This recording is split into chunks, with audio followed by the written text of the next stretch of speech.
ما حكم الموسيقى؟ وإذا كانت حراما لماذا أبيحت في الجهاد والأناشيد الوطنية؟ وهل الحرام يمكن أن يصبح حلالا؟ على كل، الموسيقى إن كان يراد بها المعازف الموجودة، المعازف الموجودة قد نص النبي صلى الله عليه وسلم على المنع منها، وإذا جاء نهر الله بطل نهر معقل، بمعنى أن النبي صلى الله عليه وسلم قال في الحديث الصحيح: يأتين أناس من أمتي يستحلون الحر والحرير والخمر والمعازف.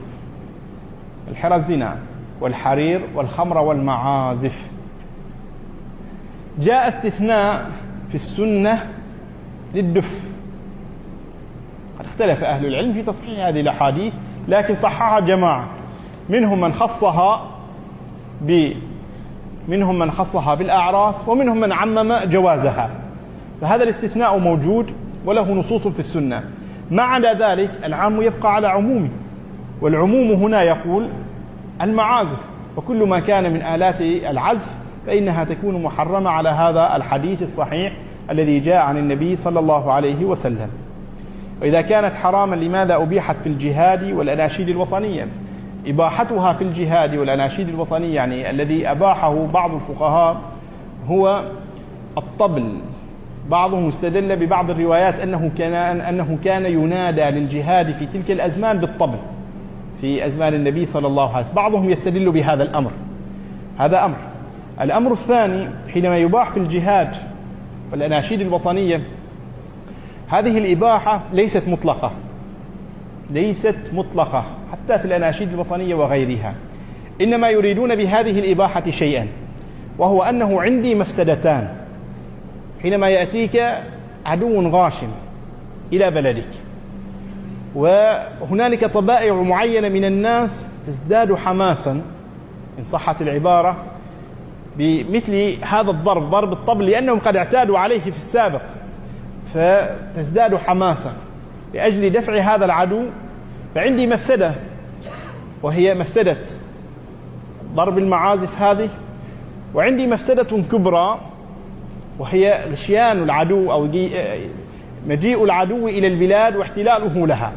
فهاتان مفسدتان حينما تأتيان أيهما يقدم الإنسان؟ هل يقدم، يقول نحن على هذه الطبيعة أفهمها بهذا الفهم، هنالك طبائع معينة يقويها سماع مثل هذا الصوت لأن تخرج كل ما فيها من قوة في الدفاع. أما إن كانت الطبائع بعيدة عن هذا، وكان هذا الأمر لا يؤثر شيئا، فوجوده وعدمه سواء، يقول بأن النهي يبقى لها ولا مسوغ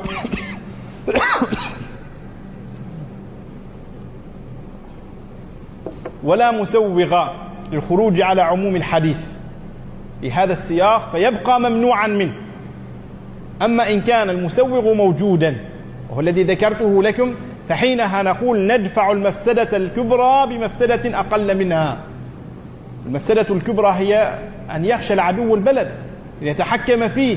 لا شك أننا نريد من الناس أن يزدادوا حماسا في مثل هذا الأمر وأن يدفعوا العدو، لأن مفسدته أعظم. ومن هنا أجيزت مثل هذه الأشياء مع وجود هذا الأمر. أما مع عدم وجود مثل هذا الأمر، كأن يكون هذا الصوت لا يؤثر شيئا ولا يزيد شيئا، فهي تبقى على أصلها في النهي والحرمة، والله تعالى.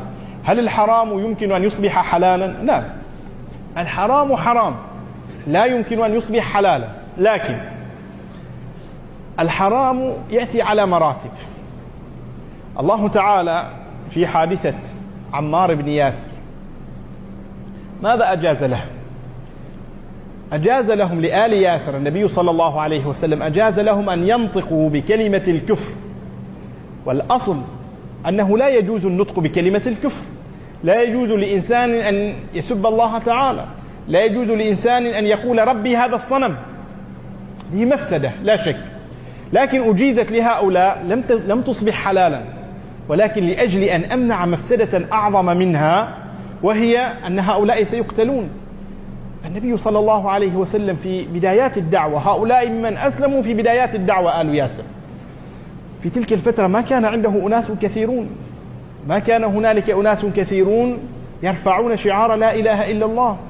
تعلمون أن الدعوة استمرت 3 سنوات على المنهج السري. لماذا مشى النبي صلى الله عليه وسلم على هذا المنهج؟ لأن الذين دخلوا معهم يقول علماء السيرة بأنه مرت 3 سنين وكان المؤمنون به صلى الله عليه وسلم قرابة 50 نفرا أو قرابة 50 فردا من رجال ونساء. أما قبل ذلك فتلك الفترة لم تشهد أي مواجهة للمشركين، بل الظاهر أن الصحابة الذين أسلموا في تلك الفترة كانوا يساكنون المشركين لا يظهرون دينهم، حينما يريدون الصلاة يذهبون إلى شعاب مكة كما هو ثابت عنهم. فإظهار عمار بن ياسر وغيره من هؤلاء كلمة الكفر في مثل هذا السياق لأجل أن يحفظ دين الله تعالى، لأجل أن تحفظ أنفس هؤلاء، لا يعني أن إظهار كلمة الكفر أصبح أمرا مباحا ويمكننا أن نبيحه الآن، لا.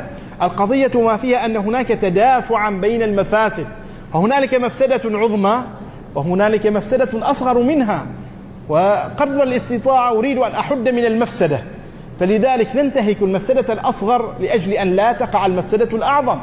ففي مثل هذا الحال لا يصبح الحرام حلالا. الحرام حرام ما دام الشرع قد أحكم حرمته ولم ينسخها، وهو يبقى حراما إلى أن يرث الله الأرض ومن عليها. لكن قد تأتي أحوال معينة فيها استثناءات خاصة تجعلنا لو أخذنا بحرمة هذا الأمر نقع في أمر محرم أعظم، كأن يكون هنالك إنسان يأتي كبيرة من الكبائر. ومثلا أضرب مثال على ذلك، بعض الفقهاء قالوا بأنه إن خير الإنسان بين أمرين، بين أن يسرق وبين أن يموت، لا حل له سوى هذين، فإما أن يموت جوعا وإما أن يسرق، إما أن يأكل الميتة جزءا من الميتة وإما أن يموت بنص كتاب الله تعالى. فماذا يفعل الإنسان في مثل هذا الحال؟ هل نقول بأن أكل الميتة أصبح حلالا؟ لا، لم يصبح حلالا. أكل الميتة هو حرام، ولكن أكل الميتة فيه مفسدة معينة يراد منها إصلاح الذات، لا يأكل الإنسان هذه الخبائث. ولكن في جانب آخر قتل النفس مفسدته أعظم. ذلك يقول ابن عمر رضي الله تعالى عنه حينما رأى الكعبة بأن الكعبة عظيمة الحرمة، ولكن دم المؤمن أعظم حرمة من الكعبة، هكذا قال ابن عمر رضي الله عنه، بمعنى أن يقتل مسلم خير أن تهدى، كلاهما معصية، كلاهما لا يجوز، لكن نخير بين أمرين، بين أن يهدموا شيئا منها وبين أن يقتل مسلم. يقول ابن عمر الخير أن تهدم، لأن الكعبة بإمكاننا أن نعيد بناءها، لأنها حجر من حيث الأصل، نعم تعبدنا بأن نعبد الله تعالى بعبادات معينة فيها، أما هذا المؤمن إن مات من أين لنا أن نأتي؟ ومن أحياها فكأنما أحيا الناس جميعا. لذلك هي آملا تكون الفكرة قد وصلت. القضية لم تصبح الموسيقى حلالا، لو قلنا بهذا الاستثناء لم تصبح حلالا، وإنما هي من باب الموازنة بين المفاسد، والله تعالى أعلم.